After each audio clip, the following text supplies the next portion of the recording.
we have been following, of course, the situation in great concern. We believe it's extremely important to have a firm position in terms of making clear to Russia that they should respect, of course, all the international principles. And we continue to work on two tracks. On one side, showing all our support to Ukraine, politically, diplomatically, economically. At the same time, we are showing to the Russians that this kind of behavior is not acceptable. That's why we have taken some restrictive measures, and our member states are now discussing further restrictive measures. At the same time, we are keeping the channels open of communication. We believe there will be no military solution for this conflict. Can you talk about the dilemma of member states, for instance, selling arms to the Russians, on the other hand, possible action? This is a decision for the member states, and as I'm here representing the European Commission and the European Union, I cannot speak on their behalf. But certainly, it's an issue that is being discussed, as you know, and that raises also some concerns. But I can tell you that in general terms, I've been seeing quite remarkable unity of the countries of the European Union regarding the position of principle against Russian behavior.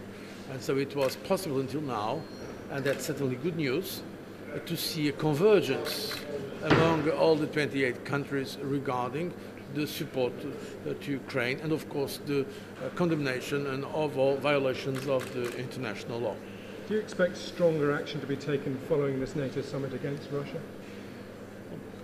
We are trying, as I've told you, to keep the channels open and the dialogue open also with Russia. Myself have been in the last weeks very much in contact with President Poroshenko from Ukraine, but also with President Putin. And I believe we should work on a political solution. I think European countries and also our allies, the United States, are not expecting any kind of military solution for the conflict there. But one thing it's important to show in this NATO summit is, of course, that we are determined also to protect our member states.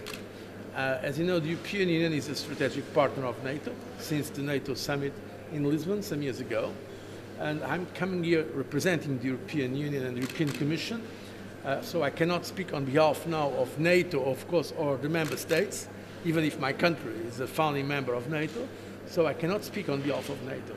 But what I can say, representing the European Union, is that this strategic partnership between the European Union and NATO is very important. And what we are watching today is that there is a clear deterioration of the security situation in Europe. Not only in the eastern part, with this very important challenge that is the crisis between Russia and Ukraine, but also in the southern part of the Mediterranean and the Middle East. So this shows that this alliance is very important for the future, and that is precisely what I come here also to say to our partners in NATO on behalf of the European Commission and the European Union. Okay?